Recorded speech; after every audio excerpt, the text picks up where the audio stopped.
सोचते होंगे दुनिया का one of the biggest franchise में काम करते हुए एक्टर्स को सिर्फ खुशी ही मिलती है। हाँ, लेकिन हैरी पॉटर मूवीज में कुछ एक्टर्स ऐसे हैं जिनको अपने काम से नफरत है, तो ट्रेन पकड़ के हॉगवर्ट्स का यात्रा करने निकल पड़ते हैं और देखते हैं कि वो एक्टर्स कौन है। तो मेरा नाम है तानिम और आप देख रहे हैं T17 का और एक वीडियो। मिस्टर हैरी पॉटर खुद डेनियल रेडक्लिफ इस लिस्ट के पहले एक्टर है जिन्होंने हैरी पॉटर मूवीज में बहुत स्ट्रगल किया है। लेकिन असल में अगर आप डेनियल के इन रीजन को सोचोगे तो आपको डेनियल सही लगेगा। शुरुआत से ही कुछ ऐसे सीन्स थे जिसके वजह से उसने बहुत स्ट्रगल किया है, जैसे कि गॉबलेट ऑफ फायर में उसे ऐसा दिखाना था कि उसके पीछे ड्रैगन पड़ा हुआ है और उसे कैसल के ऊपर से गिरना है। लेकिन उससे पहले कि आप भड़क जाए, मैं आपको बता दूं कि वो कैसल और ड्रैगन दोनों ही CGI था, लेकिन डेनियल को वायर से लटकाकर तेजी से नीचे गिरना था ताकि ये बिल्कुल रियल लगे। ये बहुत फिजिकल सीन था और वो ये करते हुए बहुत अनकंफर्टेबल था।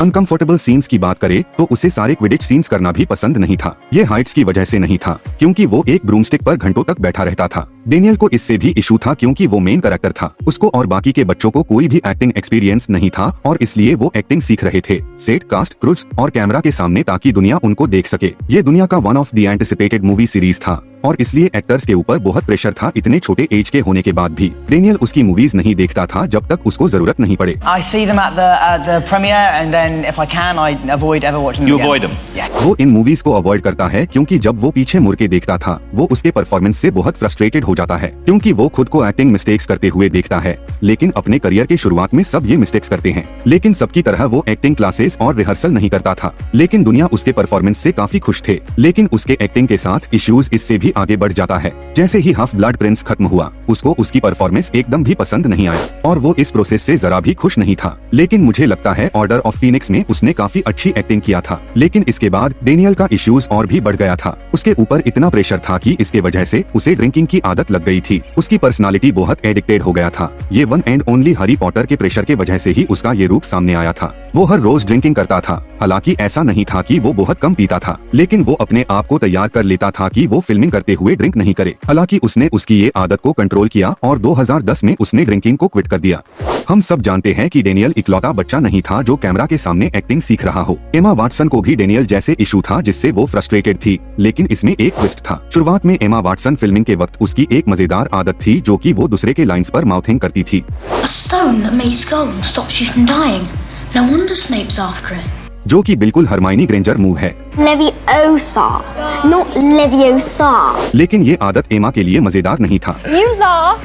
This is actually quite traumatic for me. वो पूरे सीरीज में उसकी इंडिपेंडेंस के वजह से भी इशू में थी। उसने इसके ऊपर बात किया कि पूरी सीरीज में उसकी स्केड्यूल पर उसकी 1 मिनट भी कंट्रोल नहीं था। उसे कभी भी सेट में बुलाया जाता था, फिर वो खाना खा रही हो या रेस्टरूम में हो। इसके वजह से वो बहुत परेशान थी और वो बीच में ही सीरीज को छोड़ना चाहती थी, लेकिन वो ऐसा नहीं कर सकती थी क्योंकि वो इस रोल में बहुत फेमस हो गई थी। वो बहुत फेमस हो गई थी, इसलिए उसकी एक्सपीरियंस डेनियल रेडक्लिफ से भी ज्यादा खराब हो गया था, क्योंकि उसको किडनैपिंग करने का कोशिश चल रहा था। उसकी स्कूल में एक आदमी आ गया था उसे ढूंढते हुए जिसको वो जानती भी नहीं थी, और तब से वो उसके साथ उसके सुरक्षा के लिए एक प्राइवेट बॉडीगार्ड रखती थी। डेनियल के तरह एमा के भी कुछ सीन्स था जो वो शूटिंग करना पसंद नहीं करती थी। वो इसके बारे में बात करती है, जैसे डेथली हैलोस पार्ट 1 में एक आउटडोर सीन था जिसका ग्रुएलिंग प्रोसेस उसके लिए बहुत इंटेंस था, लेकिन उसकी कुछ इंडोर सीन्स से भी इशू थी, जैसे जब वो एक ड्रेस पहन के विक्टर क्रम्प के साथ बॉलरूम में डांस कर रही थी। वो हड़बड़ा गई थी जब डायरेक्टर चिल्ला रहा था और ये खत्म हुआ जब एमा सीढ़ी से फिसल के गिर गई थी। डेनियल रेडक्लिफ की तरह रूपर्ट ग्रिंट को भी क्विडिच सीन्स से इश्यूज थी,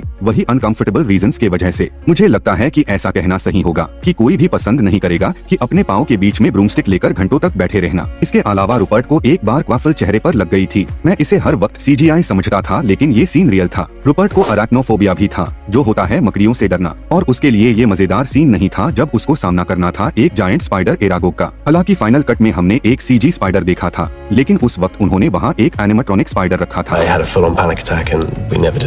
रूपर्ट ग्रिंट ने ये बताया था कि वो एक्टिंग को अपना करियर नहीं बनाना चाहता था क्योंकि वो बहुत इंट्रोवर्ट था, और इसलिए ये उसके लिए अच्छा नहीं हुआ था क्योंकि वो दुनिया का वन ऑफ द पॉपुलर बच्चा बन गया था। उसको बहुत टाइम लगा था उसके गुमनामी को एडजस्ट करने में, क्योंकि इसके अलावा उसने अपने आप की 2 पर्सनालिटी बना लिया था। उसने अपने आप की दूसरी पर्सनालिटी बनाया क्योंकि जब वो बाहर होता था फैंस उसके ऊपर टूट पड़ते थे फोटोज के लिए। उसने हैरी पॉटर के बाद एक्टिंग को क्विट करने का भी बात किया था, और ऐसा जरूरी नहीं है कि उसको ये करना पसंद नहीं था, बल्कि उसे एक नॉर्मल चाइल्डहुड नहीं मिला था। वो इस दुनिया में एक नॉर्मल इंसान बनना चाहता है। अपने मेन ट्रायो के अलावा भी कुछ एक्टर्स हैं जिनको हैरी पॉटर मूवीज से कुछ इश्यूज थे। इनमें से एक थे रूपर्ट पैटिंसन, जिन्होंने हैरी पॉटर में सेड्रिक डिगोरी का रोल प्ले किया था। सैडली सेड्रिक वोल्डेमॉर्ट के हाथों मारा जाता है, लेकिन रूपर्ट पैटिंसन के लिए ये सीन फिल्मिंग करना बहुत अनकंफर्टेबल था। उनको उसके बॉडी को सही से उड़ाना था ताकि उसकी डेथ और भी रियल लगे। उन्होंने उसके कमर के पास वायर बांधकर उसको उड़ाया था। ये सीन उसके लिए काफी डिफिकल्ट था। रूपर्ट ने इसके बारे में भी बात किया कि उसको अंडर वाटर सीन फिल्मिंग करने में भी बहुत दिक्कत हुई थी।